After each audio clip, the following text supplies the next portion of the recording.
वही आरोही की बात सुनकर सोनाली को लगा कि उसका दिमाग गुस्से से फट जाएगा। उसका मन हुआ कि वो अभी के अभी उसका सिर फोड़ दे। उसे इतनी बड़ी मुसीबत में फंसाकर खुद कैसे भोली होने का नाटक कर रही है, पर अपने आसपास इतने सारे लोगों को देखकर सोनाली ने जैसे तैसे खुद को कंट्रोल किया। सोनाली अपनी नफरत को छुपाते हुए बोली, मुझे पता है इसमें तुम्हारी कोई गलती नहीं है। फिर एक नजर वहां खड़े लोगों की तरफ देखा जो उसे घिन भरी नजरों से देख रहे थे, जैसे वो कोई गिरी हुई लड़की को। सबको इस तरह खुद को देखता देख सोनाली का चेहरा एकदम से डार्क हो गया। फिर वो खुद को एक्सप्लेन करते हुए बोली, वो तन्वी ने मुझे गलत समझ लिया है, ये पता होते हुए भी कि वो मेरी बेस्ट फ्रेंड का बॉयफ्रेंड है। मैं ऐसा कुछ क्यों करूंगी? वो विक्रम है जो मुझे पसंद करता है और हमेशा मेरे आगे पीछे घूमता रहता है। मैंने उसे कितनी बार माना किया पर उसने मेरी एक सुनी, तो इसमें मेरी क्या गलती है? और तन्वी को मैंने इसलिए वो सब नहीं बताया क्योंकि वो मुझे ही गलत समझती, और देखो यही हुआ। जैसे ही उसने ये सुना उसे लगा कि मैंने विक्रम के साथ मिलकर उसे धोखा दिया, बल्कि ऐसा कुछ भी नहीं है, पर तुम्हारे इस तरह कहने से सब गलत हो गया। अब जब तन्वी वहां से चली गई थी और विक्रम इस समय वहां नहीं था, तो उसके अलावा कोई भी सच्चाई नहीं जानता था, इसलिए वो आरोही पर ही इल्जाम लगा रही थी कि अभी जो कुछ भी हुआ उसकी जिम्मेदार वो थी। उसके वजह से ही उसके और तन्वी के बीच में इतनी बड़ी गलतफहमी हो गई थी। सबने सोनाली की बात सुनी पर किसी को भी सोनाली की बात पर भरोसा नहीं हुआ। वो कोई बेवकूफ नहीं थे, वो समझ रहे थे कि सोनाली आरोही को फंसाने की कोशिश कर रही थी। सबने एक दूसरे की तरफ देखा और वो वहां से चले गए। सोनाली ने नफरत से आरोही की तरफ देखा, फिर वो भी वहां से चली गई। आरोही बस मुस्कुराते हुए सोनाली को वहां से जाते हुए देख रही थी। आज जो कुछ भी हुआ उससे वो संतुष्ट थी। भले ही उसे पता था सोनाली अपनी सफाई देने की पूरी कोशिश करेगी और अपने आप को दयनीय दिखाने की कोशिश करेगी, पर आज के वाक्य के बाद सबका उसके प्रति बिहेवियर जरूर बदल जाएगा। जहां तक वो सोनाली को जानती थी, उसे पता था सोनाली शांत नहीं बैठेगी। वो उससे इन सब का बदला लेना की पूरी कोशिश करेगी। सोनाली इस समय बहुत ही गुस्से में थी। उसका मन कर रहा था कि वो अभी के अभी आरोही को जान से मार दे। सिर्फ और सिर्फ उसकी वजह से आज पूरे कॉलेज के सामने वो एक मजाक बनकर रह गए थी। पता नहीं लोग उसके बारे में क्या सोच रहे थे और उसके बारे में कैसी कैसी बातें कर रहे थे। वो जहां से भी गुजर रही थी सब उसे नफरत भरी नजरों से देख रहे थे, जैसे वो कोई गिरी हुई लड़की हो। जिन आंखों में उसे पहले अपने लिए जलन और एडमिरेशन दिखाई देती थी, आज उन्हीं आंखें में अपने लिए घिन देखकर सोनाली ने अपनी मुठियां भींच ली। यहाँ तक कि तन्वी जो उसकी बेस्ट फ्रेंड थी, वो उससे बात करना तो दूर, उसे एक नजर देखने तक तो तैयार नहीं थी। उसने उसे समझने की बहुत कोशिश की, पर वो उसकी कोई बात सुन ही नहीं रहा थी। ये जो कुछ हुआ उसके साथ हो रहा था, उसकी जिम्मेवार सिर्फ और सिर्फ आरोही थी। सोनाली गुस्से से रूम का सारा सामान इधर उधर फेंकते हुए चिल्ला रही थी, आरोही आई हेट यू, मैं तुम्हें छोड़ूंगी नहीं। आज तुमने जो भी मेरे साथ किया वो सबका चुन चुन कर बदला लूंगा। अगर मैंने तुम्हें खून के आंसू न रुला दिया तो मेरा भी सोनाली नहीं। बहुत शौक न तुम्हें सच बोलने का। अब देखो मैं तुम्हारे साथ क्या करती हूँ। ये बोलते हुए उसके चेहरे पे शैतानी मुस्कुराहट थी। वो तो तुम्हारी किस्मत बहुत अच्छी थी जो तुम उस दिन बच गए, वरना अभी पड़ी होती किसी रोने में लाश की तरह। और एक ये गधा वरुण, उसे बस छोटा सा काम कहा था, उससे वो भी नहीं हुआ। दावे तो इतने बड़े बड़े कर रहा था कि मैं उसके साथ ये करूंगा वो करूंगा, उसका वो हाल करूंगा कि वो किसी को मुंह दिखाने लायक नहीं रहेगी। किया तो कुछ नहीं और उसके बाद पता नहीं खुद कहाँ गायब हो गया। हाँ सही सुना आपने कि इन सब के पीछे सोनाली थी। सोनाली ही थी जिसने अपनी मॉम के फोन से आरोही को मैसेज किया था। वही थी जिसने वरुण को भी ठीक उसी समय में वहां आने को कहा था। वो चाहती थी कि वरुण आरोही की वो हालात करे कि वो किसी को मुंह दिखने लायक नहीं रहे। अगर उसका प्लान कामयाब हो जाता तो दक्ष जरूर आरोही को छोड़ देता। उसके हिसाब से कोई भी लड़का ऐसी लड़की के साथ रहना नहीं चाहेगे जो उसके हुए भी किसी और गैर मर्द के साथ इंटीमेट हुए। और फिर क्या था, वो इस मौका का फायदा उठा। वो दक्ष के करीब चल जाती और खुद मिसेज सिंघानिया बन जाती। वो कैसे भी करके दक्ष को पाना चाहती थी। अब दक्ष उसकी जिद बन गया था। उसे अब अर्जुन में कोई इंटरेस्ट नहीं था। वैसे भी वो उससे कोई प्यार नहीं करते थी, वो बस उसके पैसे और पावर को देखते हुए उसके आगे पीछे घूमती थी। लेकिन जब भी उसने दक्ष की आंखें में प्यारा देखा था, उसने सोच लिया था कि वो प्यार उसे अपने लिए चाहिए था। वो आरोही को कभी खुश नहीं देख सकती थी। सोनाली वो सब चाहती थी जो आरोही को पसंद था। वैसे भी उसके हिसाब से अर्जुन दक्ष के सामने कुछ नहीं था। उसे नहीं पता था कि अर्जुन दक्ष का भाई, अगर उसे पता होता तो भी तो ज्यादा कुछ नहीं कर पाती, क्योंकि अर्जुन को वो बिल्कुल भी पसंद नहीं थी। अर्जुन को भी अपने भाई की तरह उन लड़कियों से शर्त नफरत जो भंवारों की तरह उनके आगे पीछे मंडराते रहती है। सोनाली ने इतना फुलप्रूफ प्लान बनाया था, पता नहीं कैसे ये फेल हो गया। उसे नहीं पता था कि आरोही कैसे बच गए और ये वरुण अचानक से कहाँ गायब हो गया। सोनाली को नहीं पता थी वरुण इस शहर से नहीं, इस दुनिया से ही गायब हो चुका था। अब वो कभी वापस नहीं आने वाला था। सोनाली ने अपना फोन निकला और किसी को कुछ मैसेज करते हुए बोली, अब मैं देखती हूँ कि तुम कैसे बचती हो। वही दूसरी तरफ वंश ने अपने फोन की तरफ देखा और उसकी भौहें सिकुड़ गए। ये सोनाली उसे क्यों मैसेज कर रही थी, लेकिन जैसे ही उसने मैसेज खोला वो अंदर तक कौंप गया। कुछ दिन पहले वो आरोही को कॉलेज छोड़ने गया था, तब सोनाली ने जबरदस्ती उससे उसका नंबर ले लिया था। वो आरोही की बहन थी, जिस वजह से वो उसे मना भी नहीं कर पाया। वो तो दक्ष का नंबर चाहती थी, पर वो उसे दक्ष का नंबर नहीं दे सकता था, जिस वजह से उसने सोनाली को अपना नंबर दे दिया था। वैसे भी सोनाली उसे बिल्कुल भी पसंद नहीं थी, ऊपर से वो जब देखो दक्ष के करीब जाने की कोशिश करती थी। अगर वो आरोही की बहन नहीं होती तो कब का उसे ठिकाना लगा देता। वंश को इस तरह की लड़कियों से सख्त नफरत थी, जो अपनी ही बहन के पति पर डोरे डालने की कोशिश करती हो। इन सब के अलावा उसे इतनी जल्दी मरने का कोई शौक नहीं था। भले ही सोनाली आरोही की बहन थी, पर उसे पता था कि अगर उसने गलती से भी दक्ष के करीब जाने की कोशिश की या उसके बाल को भी गलती से टच किया तो दक्ष उसे मारने से पहले एक बार भी नहीं सोचेगा। उस समय उसे इस बात से कोई फर्क नहीं पड़ेगा कि वो आरोही की बहन है। वो लड़कियों के मामले में बहुत ही बेरहम था। दक्ष को वुमेन डिसऑर्डर था, जिस वजह से वो आरोही के अलावा किसी भी लड़की को अपने करीब करीब बर्दाश्त नहीं कर सकता था। सोनाली ने उसे एक फोटो भेजी थी। फोटो में जो लड़की थी वो और कोई नहीं आरोही थी, और उसके साथ एक लड़का भी था। वो फोटो एक ऐसे एंगल ली थी जिससे वो दोनों एक दूसरे कुछ ज्यादा ही करीब नजर आ रहा था। अगर किसी को उन दोनों के बारे में पता न हो तो ये फोटो देखकर कुछ और ही समझ लेंगे। वंश को पता था कि अगर दक्ष ने ये देख लिया तो वो गुस्से से पागल हो जाएगा। उसका अंदर का शैतान जाग जाएगा और फिर वो चाहकर भी कुछ नहीं पाएगा। ये सोनाली आरोही की बहन थी कि या उसकी दुश्मन, वो ये फोटो भेजकर क्या साबित करना चाहती थी। सोनाली को नहीं था कि वंश ने जो उसे नंबर दिया था वो दक्ष का नहीं बल्कि उसका था। उसके हिसाब से तो उसने ये फोटो दक्ष को ही भेजी थी। वंश ने जल्दी से किसी को अपने पास बुलाया और उसे आरोही के बारे में पता करने को बोला। थोड़ी देर बाद उस आदमी ने वंश को बताया कि कॉलेज में एक लड़का है जो हाथ धोकर आरोही के पीछे पड़ा है। यहाँ तक कि उसने पूरे कॉलेज के सामने आरोही को प्रपोज तक कर किया। वंश ये सोचकर कि कौप गया कि जब दक्ष को इस बारे में पता चलेगा तो उसका क्या रिएक्शन होगा। नॉर्मली भी दक्ष को आरोही का दूसरे लड़कों से बात करना पसंद नहीं था, मगर अब कोई था जो सीधे सीधे उससे अपने प्यार का इजहार कर रहा था।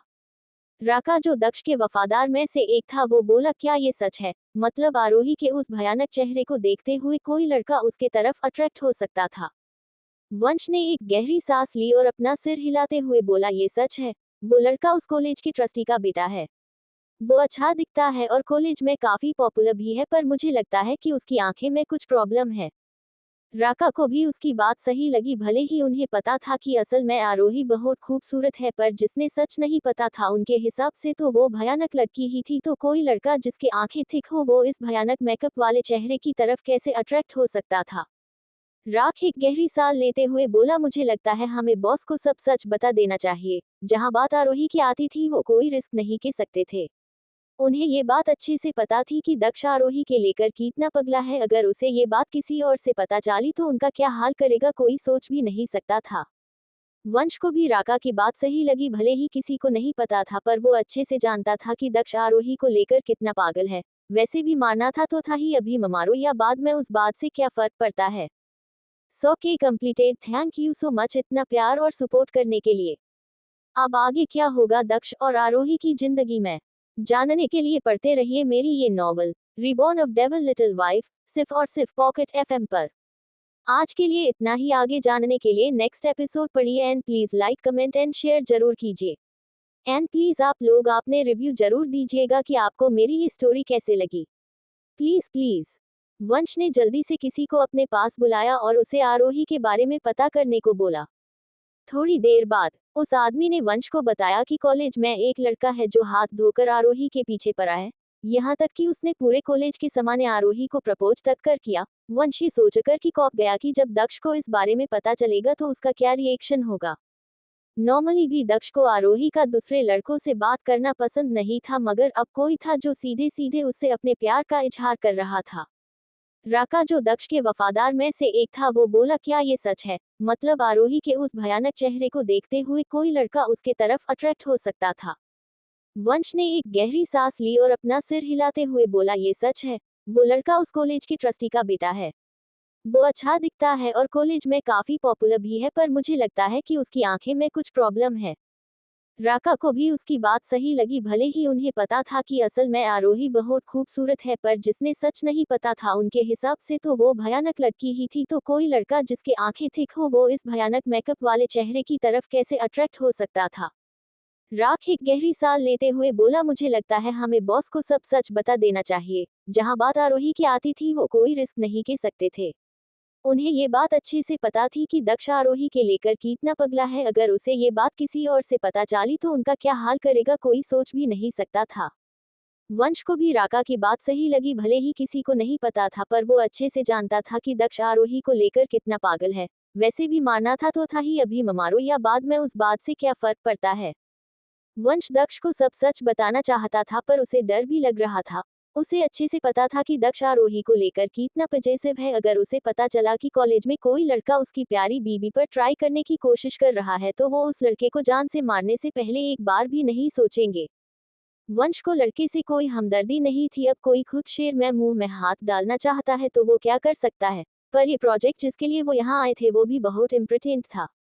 अगर उसने दक्ष को वो सब बताया तो वो बिना एक सेकंड का वक्त गवाए वापस चला जाएगा, जिससे उनका करोड़ों का नुकसान हो सकता था। वंश को कुछ भी समझ नहीं आ रहा था कि वो क्या करे। वंश ने अपना फोन निकला और किसी और कुछ इंस्ट्रक्शन दिए। 2 दिन बाद आरोही कसकर दक्ष को गले लगाते हुए चहकते हुए बोली, हब्बी मैंने आपको बहुत मिस किया। ये बोलते समय आरोही के चेहरे पे एक बड़ी सी स्माइल थी। आरोही की बात सुनकर दक्ष के एक्सप्रेशंस नॉर्मल हो गए और उसने भी कसकर आरोही को उसकी कमर से पकड़ लिए। वही दक्ष को कुछ न बोलता देख आरोही का मुंह बन गया, पर उसने कुछ नहीं कहा। आरोही को पता था कि दक्ष हमेशा से ही ऐसा था, उसे ज्यादा बात करना पसंद नहीं था। वो जो थोड़ा बहुत भी बोलता था जब वो उसके साथ होती थी। वही दक्ष ने एक नजर आरोही की तरफ देखा और उसे अपनी गोद में उठा लिया। आरोही ने कुछ नहीं कहा, बस अपने दोनों हाथ दक्ष के गर्दन के चारों ओर लपेट लिए। दक्ष आरोही को सीधा ऊपर अपने रूम में ले गया। रूम में ले जाकर उसने आरोही को बेड पर पटक दिया और बिना एक सेकंड का समय गवाए उसके ऊपर आ गया और पागलों की तरह उसे किस करने लगा। जैसे वो अपने किस के थ्रू आरोही को बताना चाह रहा हो कि उसने इन 2 दिनों में आरोही को कितना मिस किया। वही दक्ष के इस तरह करने से आरोही भी अपने इमोशन को कंट्रोल नहीं कर पाए और भी दक्ष का उसके किस में साथ देने लगी। उसने एक हाथ से दक्ष को कसकर पकड़ लिया और अपना दूसरा हाथ उसके बालों में ले गए और उसे किस करने लगा। वही आरोही को रिस्पॉन्स करता देख दक्ष को बहुत अच्छा लगा और वो इंटेंसिटी के साथ उसे किस करने लगा। दोनों में कोई भी एक दूसरों को छोड़ने का नाम नहीं ले रहा था। वो दोनों किसी भूखे भेड़िए की तरह एक दूसरे को किस कर रहे थे।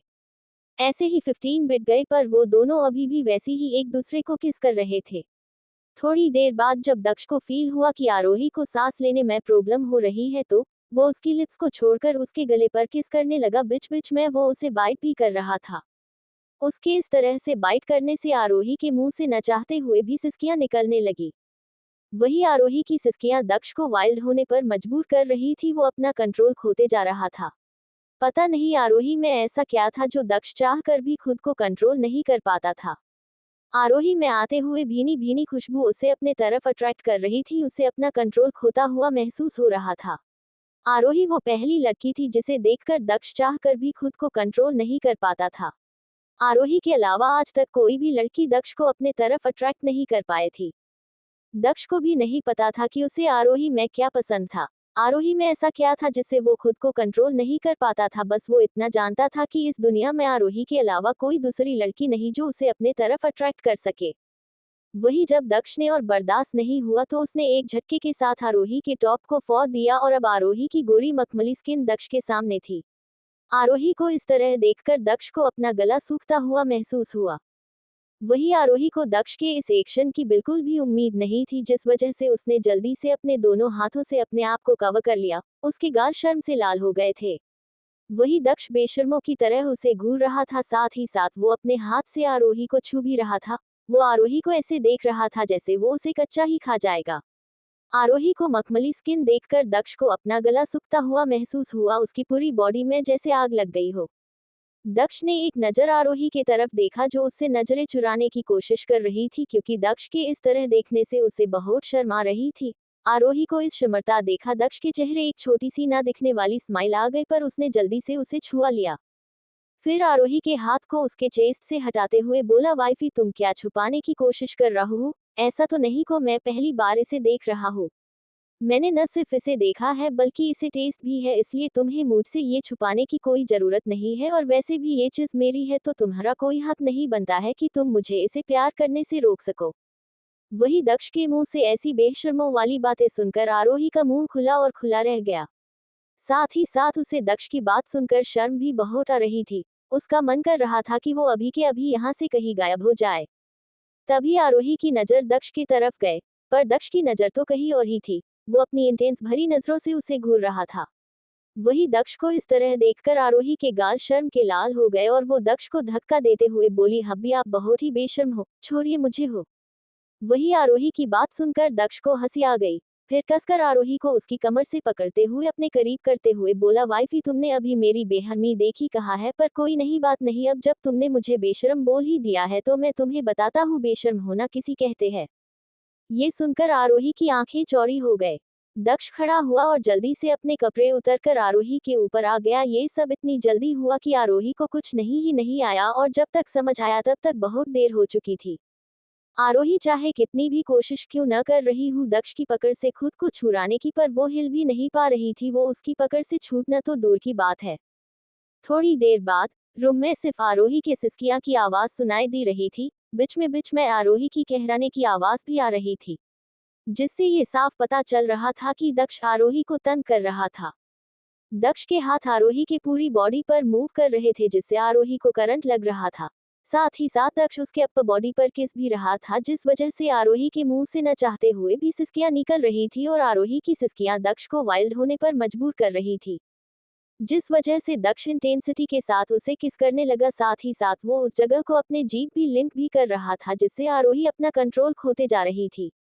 दक्ष के इस तरह करने से आरोही को बहुत शर्म आ रही थी। साथ ही साथ उसे खुद पर गुस्सा भी आ रहा था, क्योंकि जब भी दक्ष उसके करीब होता था तो उसकी बॉडी उसकी नहीं रहती थी, उसका उस पर कोई कंट्रोल नहीं होता था, और आज भी ऐसा ही हो रहा था। वो चाहकर भी खुद को कंट्रोल नहीं कर पा रहा था।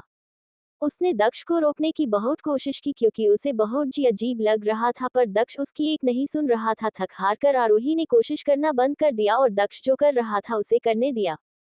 दक्ष तब तक आरोही के साथ वो सब करता रहा जब तक वो पूरी तरह से सेटिस्फाई नहीं हो गया। उसके बाद उसने आरोही को छोड़ दिया।